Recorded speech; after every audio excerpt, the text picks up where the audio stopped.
দূর দূরান্ত থেকে আগত আমার প্রিয় যাত্রা ভাই ও বোনেরা, হয়তো এখানে আজ উপস্থিত হয়েছে, আমাদের আলোচনা করার মতো কিছুই নেই, আমার না বললেও চলে না।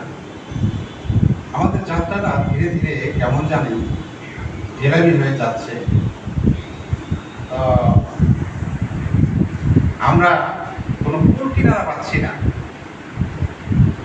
নদীর তো একটা কুল কিনারা থাকে, একদিক ভাঙলে আর একদিক করে, কিন্তু আমাদের এই সংগঠনগুলো কোনো কুল কিনারাই পাচ্ছে না, শুধু ভাঙ্গো না ভাঙ্গো না ভাঙ্গো। কে নেতা হবে, কে নেতা হবে, কে কারো করতে যাবে, এটা নিয়েই শুধু দলাদলি আর পারাপারি। কিন্তু আসলে দেখে সাধারণ শিল্পী যারা আছে তাদের ভাগ্যের পরিবর্তন নিয়ে কেউ কিন্তু কথা বলে না। শুধু একই স্লোগান, রাজনীতি বক্তৃতার মতো, আমি এই করব সেই করব, এইটা দিব ওইটা দিব, এই বাঘের গল্পের মতো রাত বলে আজকে এই গাও খাবো ওই গাও খাবো ওই গাও। যখন সকাল হয়ে যায় তখন বলে যে আমার তো কিছুই খাওয়ার নাই, নিজেরা খাওয়া দিতেই নাই।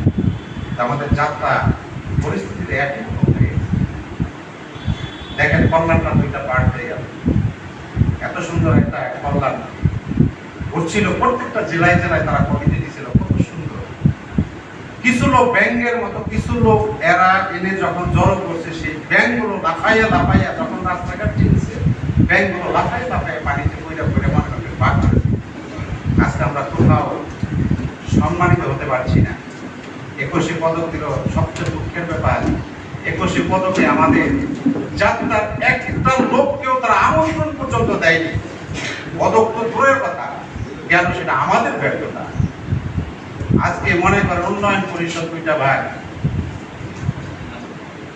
তবে আমি উন্নয়ন পরিষদকে ধন্যবাদ জানাই এই জন্য, দুইটা পার্ট হলেও তারা প্রকৃত শিল্পী যারা আছে তারাই উন্নয়নের সাথে আছে। তাদের ভিতরে দেখেন কোনো দলাদলি পারাপারি রাগাতারি কিছুই, একজনের দিকে তারা চলছে। দুইটা পার্ট সুন্দর মতো দুদিকে দুইটা, কিন্তু কারো কেউ কারো পক্ষপাতিত্ব করে না, গালাগালি করে না। আমাদের কল্যাণের ভিতরে এমনই পরিস্থিতি, অশ্লীল ভাষা কাকে বলে ভাষায় প্রকাশ করার মতো। তাহলে আমাদের এইখানে তো আসলে প্রকৃত যাত্রা শিল্পী কয়জন আছে বলে? একজন শিল্পী কি কখনো একজন শিল্পীকে গালি দিতে পারে? আপনার সাথে আমার মনোমালিন্য থাকতেই পারে, কিন্তু তাই বলে আপনাকে আমি গালি দিতে পারবো না।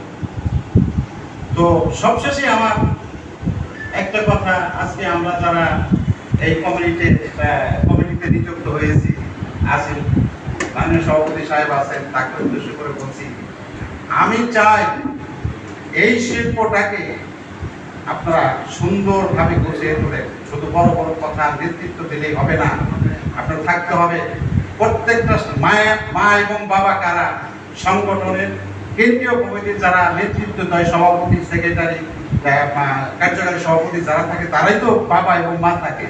সন্তান কারা? যারা সাধারণ শিল্পী যারা থাকে তারা সন্তান। তাই সব মার কাছেই কিন্তু সন্তানরা খেতে চায়।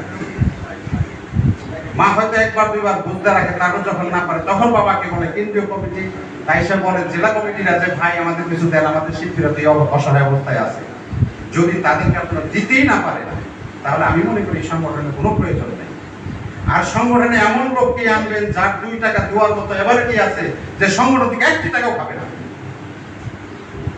আপনারা প্রত্যেকটা লোক এই সংগঠনে যারা আছেন একটা চাঁদার সিস্টেম করেন। প্রয়োজন আমি সেক্রেটারি 2000 টাকা মাসে দিব, আপনার সভাপতি 3000 টাকা দিবে, কার্যকরী সভাপতি 1000 টাকা দিবে, আপনার মনে করেন যুগ্ম সাধারণ সম্পাদক তারা 500 করে দিবে। যদি আপনার 50 জন সদস্য থাকে, 50 জন সদস্য থাকে, কতগুলো আবার মানে অ্যামাউন্ট হয়।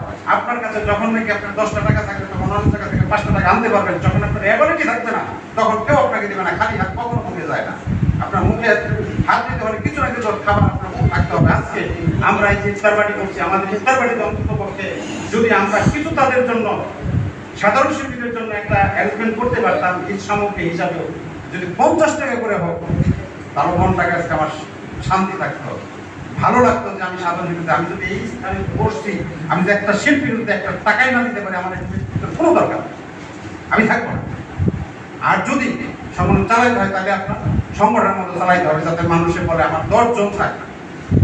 লোকের মতো লোক 10 জন থাকলেই না, 100 জনের দরকার নেই।